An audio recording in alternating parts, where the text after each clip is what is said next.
नमस्कार दोस्तों, आज आपका स्वागत है मेरे YouTube channel teaching exam academy पर। आज हमारे बीच टॉपिक रहने वाला है सीटेट का सबसे आसान टॉपिक भी कह सकते हैं और सबसे मुश्किल भी। कारण क्या है, इसमें हल्की सी समझ का फर्क है। जैसे यहाँ पे सेक्स एंड जेंडर की बात होगी, क्या होते हैं, तो जेंडर भूमिकाएं क्या होती है, जेंडर बायस क्या होता है, टीचर को क्या करना चाहिए क्या नहीं करना चाहिए ऐसे मामलों में। और ये जो वीडियो बनाई जा रही है ये सभी प्रकार के टेट के लिए अवेलेबल है। ऐसा नहीं है कि भाई यूपी टेट के लिए अलग से बना रहे हैं। और सी टेट में मेरा पर्सनल एक्सपीरियंस है, इसलिए मैं थोड़ा सा ज़्यादा महत्व दे रहा हूँ।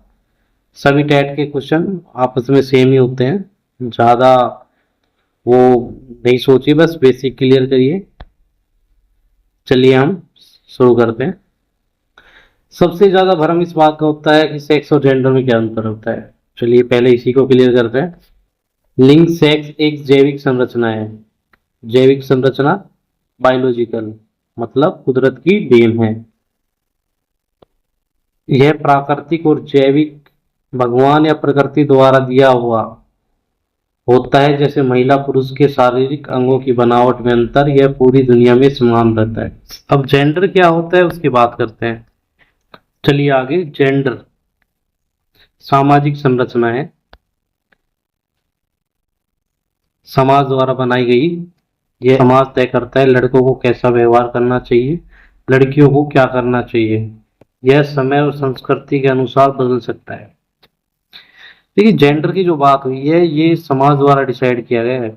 मेल फीमेल जो प्रकृति के हैं वो सेक्स में काउंट होते हैं, लेकिन जेंडर में जो काउंट होता है वो समाज ने हम पे कुछ चीजें थोप दी है। भाई लड़कों को ऐसा करना चाहिए, लड़के बहादुर होते हैं, लड़कियां बहादुर नहीं होती हैं, लड़कों को बाहर कमाना चाहिए, लड़कियों को घर का काम करना चाहिए। तो ये सब हमें संस्कृति और समाज के अनुसार बदल सकता है हर जगह के।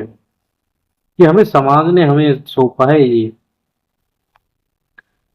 चलिए आगे पढ़ते जाएंगे तो आपको समझ में आएगा। अब लिंग भूमिकाएं जेंडर रोल्स समाज द्वारा पुरुषों और महिलाओं के लिए तय किए गए कार्य। जैसे महिलाएं घर का काम करेगी, पुरुष बाहर जाकर पैसे कमाएंगे। तो ये भूमिकाएं समाज ने हमें दी है, ना कि हमें कुदरत ने हमें दी है कि भाई लड़के बाहर कमाने जाएंगे और महिलाएं घर पर रहेंगी। ऐसा कुदरत ने नहीं कहा, ये हमें समाज ने बोला है। अब अगला जो टॉपिक है हमारा लिंग पूर्वाग्रह जेंडर बायस स्टीरियोटाइपिंग। इसमें क्या होता है, किसी एक लिंग के प्रति झुकाव होना या पहले से कोई रूढ़िवादी सोच बना लेना। मतलब इसमें हम ज्यादातर बातें एक लिंग को ही कहते हैं।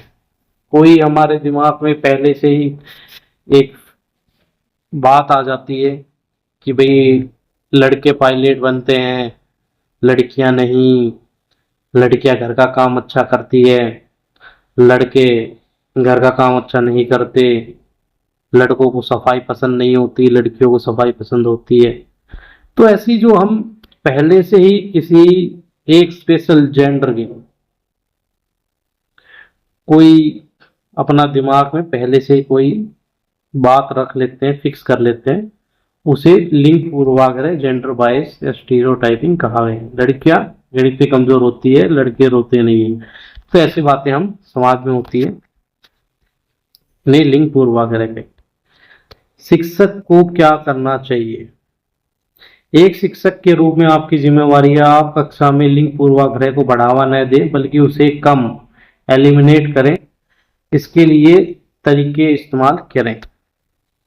देखिए टीचर होने के नाते देखिए हमारे लिए लड़का लड़की दोनों बराबर हैं, और हमारे हमें हम लोग ऐसा भेदभाव नहीं करना चाहिए, और ना ऐसी कोई वो बनानी चाहिए कि एक ही जेंडर हमारे माइंड में ये रहे कि भाई ये सबसे अच्छा है, ये दूसरा इससे इस वजह से कंपैरिजन में दिक्कत है। तो देखिए गैर परंपरागत भूमिकाएं किताबों उदाहरणों में महिलाओं को पायलट डॉक्टर और वैज्ञानिक के रूप में दिखाएं। और पुरुषों को खाना बनाते हुए बच्चों को देखभाल करते दिखाएं। देखिए, एक समाज में फैला हुआ है कि क्या मतलब पुरुष बच्चे पालेंगे, तो ये हमारे समाज ने हमें बताया है, नहीं ना कि कुदरत ने हमें बोला कि भाई बच्चों को पुरुष नहीं पाल सकते या नहीं उनको रख सकते, संभाल सकते। ऐसा कहीं नहीं है, और ऐसा ही हमारी किताबों में छपा हुआ है। तो हमें वो चीज बदलनी चाहिए। देखो, इन्होंने भी क्या बोला, किताबों और उदाहरणों में महिलाओं को पायलट, पुरुषों को पायलट दिखाया गया है, डॉक्टर भी उनको पुरुषों को दिखाया गया था।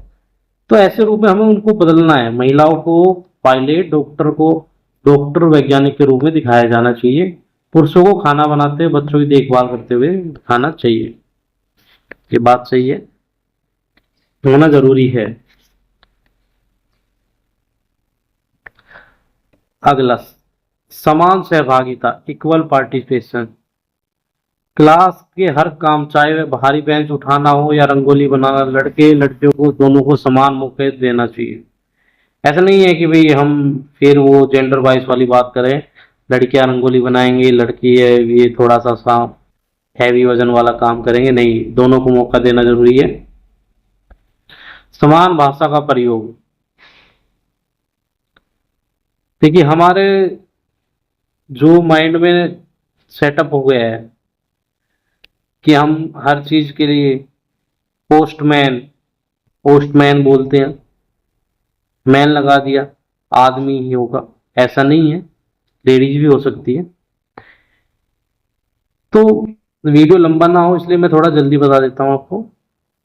कैमरामैन की जगह कैमरा पर्सन बोलना चाहिए, चेयरमैन की जगह चेयरपर्सन का इस्तेमाल करना चाहिए हमें। इस प्रकार हमें भाषा का प्रयोग करना चाहिए। ठीक है, आगे कक्षा में चर्चा, क्लासरूम डिस्कशन। बच्चों के साथ लिंग रूढ़िवादिता पर खुलकर चर्चा करें ताकि वो इस सोच पर सवाल उठा सके। ठीक है, हमें बच्चों को बताना भी जरूरी है कि जो हमारे जो समाज में फैले हुए हैं लिंग रूढ़िवादिता के ऊपर, तो उस पर बातचीत नहीं करेंगे तो वो अपना जो सवाल है उनके दिमाग में वो नहीं उठाएंगे। तो आपको बातचीत करनी चाहिए। सीटेट की कुछ प्रीवियस क्वेश्चन है। इसमें पहला है, समाज में पुरुष और महिलाओं की भूमिका का निर्धारण समाज करता है। सही बात है ये कथन बताते हैं सामाजिक अंतर्निहित अवतरण है, नहीं, ये गलत है। आनुवांशिक प्रतिभा है, नहीं, आनुवांशिक तो मतलब ही नहीं जेंडर। अंत ज्ञानी अवतरण है, नहीं। सामाजिक संरचना है, ठीक है, समाज द्वारा निर्धारित है, तो सामाजिक संरचना होगा, ऑप्शन डी हमारा ठीक है। देखिए, इसकी व्याख्या भी की गई है, पुरुषों और महिलाओं के काम की भूमिका समाज तय करता है, ये जेंडर एक सामाजिक संरचना है, ये बात सही। सेकंड क्वेश्चन, एक शिक्षिका यह धारणा करती है लड़के स्वभाव में समझदार और आज्ञाकारी होते हैं, लड़कियां चंचल और अधिक ध्यान आकर्षित करने वाले होती हैं। शिक्षिका का यह व्यवहार क्या बताता है? देखिए, यहाँ शिक्षिका ने एक जेंडर के प्रति अपनी मानसिकता फिक्स कर ली है। अब मानसिकता फिक्स करना क्या कहलाएगा? लिंग समानता तो वो कह नहीं रही है, ये गलत हो गया है। जेंडर पूर्वाग्रह, वो पूर्वाग्रह पहले से ही बना रही है, ये बात सही है। लिंग प्रासंगिकता नहीं, लिंग समानता नहीं, ये दोनों गलत हैं, तो ऑप्शन बी हमारा ठीक है। व्याख्या, लड़कियां और लड़कों के बीच पहले से एक पक्षपाती सोच मन में बनाए बैठे जो जेंडर बायस होता है। देखिए, अगला क्वेश्चन, दोनों के रूप में गुड्डा मिलने पर 3 साल का राहुल कहता है मैं क्या करूंगा, लड़के गुड़िया से नहीं खेलते, किसका उदाहरण है? देखिए, बच्चे को पहले ही ये बता दिया गया भी लड़के गुड़िया से नहीं खेलते हैं, तो क्या हुआ? जेंडर प्रासंगिकता नहीं, जेंडर के बारे में। रूढ़िवादिता, रूढ़िवादिता ही होगी क्योंकि ये स्टीरियोटाइप है, क्योंकि ये पहले से ही बच्चों के दिमाग में डाल दिया गया है। जेंडर पहचान नहीं, लड़कियां गुड़िया खेलती है, लड़के भी खेल सकते हैं, ऐसा कुछ नहीं है। जेंडर स्थिरता नहीं है, दोनों नहीं है, रूढ़िवादिता की बात है जो पहले से ही फिक्स कर दी गई है। व्याख्या देखेंगे, राहुल के मन में समाज की वह सोच बैठ चुकी है जो कुछ खास खिलौने सिर्फ लड़कियों के लिए होते हैं, जेंडर रूढ़िवादिता है। देखिए पहले से ही कोई मानसिकता दिमाग में बैठा दी गई है, जेंडर रूढ़िवादिता ही कहेंगे उसे। नेक्स्ट क्वेश्चन, कक्षा में जेंडर रूढ़िवादिता को कम करने के लिए और सभी जेंडर को समान अवसरों के बढ़ाने के लिए एक प्रभावी तरीका क्या है? जेंडर रूढ़िवादिता मतलब जेंडर के प्रति कोई सोच बैठा ली है, उसे कम करने का। लड़के लड़कियों को अलग अलग बैठाना, अब एक साथ बैठाएंगे तो कुछ बराबरी भी आएगी नहीं, अलग अलग तो बिल्कुल गलत। केवल लड़कियों को कक्षा में सारे नेतृत्व के कार्य सोचना, फिर क्या बराबरी का कोई मतलब ही नहीं हुआ, एक को दे दिया तो। चलिए ऑप्शन नंबर सी देखते हैं, ऐसे उदाहरणों को प्रयोग करना जिसमें लड़के और लड़कियां गैर पारंपरिक भूमिकाओं में दिखाई दें। गैर पारंपरिक भूमिकाएं वो होती हैं जो हमने पहले से ही मन में विचार कर लिए कि जैसे लड़के ही पायलट होते हैं, लड़के ही डॉक्टर होते हैं, लेकिन महिलाएं भी डॉक्टर और पायलट होती हैं। तो ये भूमिकाएं निभाना, ये ऑप्शन सही है, ऑप्शन सी। फिर भी डी ऑप्शन देखना हमारे लिए जरूरी है। यह मानना कि लड़के स्वभाव में से खेलों में बेहतर होते नहीं, ये गलत है। फिर भी एक के बारे में बात की, ऑप्शन सी हमारा यहाँ पे राइट होगा। ठीक है, आगे बढ़ते हैं।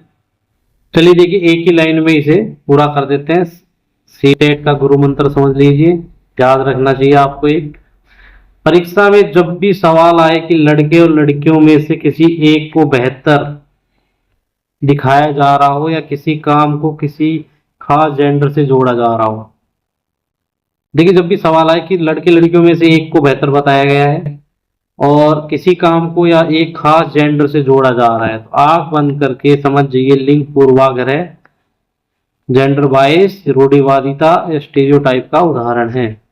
देखिए वर्ड याद रखिए, लिंग पूर्वाग्रह पहले से उसके बारे में निर्धारित कर दिया, रूढ़िवादिता जो पहले से चली आ रही है, दोनों एक जैसे ही वो है, एक ही वर्ड है। एक शिक्षक के रूप में आपका उत्तर हमेशा समानता और जेंडर तटस्थता और जेंडर न्यूट्रलिटी को समर्थन करने वाला होना चाहिए, मतलब दोनों इक्वल होने चाहिए और दोनों स्पष्ट होने चाहिए। ऐसा नहीं है कि हम एक की तरफ जा रहे हैं एक की तरफ नहीं जा रहे हैं, बिल्कुल समान। तो ये बिल्कुल ही आसान है, इतना हार्ड टॉपिक नहीं है, लेकिन फिर भी पता होना हमारे लिए जरूरी है। देखिए दोस्तों, वीडियो आपको अच्छा लगे तो लाइक शेयर जरूर करिए, अपने दोस्तों को फॉरवर्ड करिए और इस सीटेट को ही क्लियर करके जल्दी से अपनी नौकरी की तरफ आगे बढ़िए। देखिए दोस्तों, पहले ही नौकरियां कम हो रही हैं और कंपटीशन बढ़ता जा रहा है, लोग आगे बढ़ते जा रहे हैं, अलग अलग जगह से नॉलेज आ रही है। कोई पहले नहीं था, पहले किताबी ज्ञान, अब यूट्यूब हो गया, गूगल हो गया, सब हर जगह से आप लोग पढ़ सकते हैं। तो जितनी जल्दी आप नौकरी पा लेंगे उतना अच्छा रहेगा और उसके लिए सी टेट आपको क्लियर करना, यूपी टेट, कोई भी टेट हो, बस आप पढ़िए और ये क्वेश्चंस हर जगह सेम ही आते हैं, वहां से उठा के वहां डाल दिया। बस आपका मेन है जो बेसिक है वो क्लियर होना जरूरी है। चलिए दोस्तों, आपको आज लिंग मतलब सेक्स और जेंडर में अंतर समझ में आया होगा और टीचर को क्या करना चाहिए क्या नहीं करना चाहिए, बिल्कुल। और धन्यवाद, और लाइक शेयर कमेंट करते रहिए दोस्तों। अगली वीडियो में मिलते हैं जल्दी।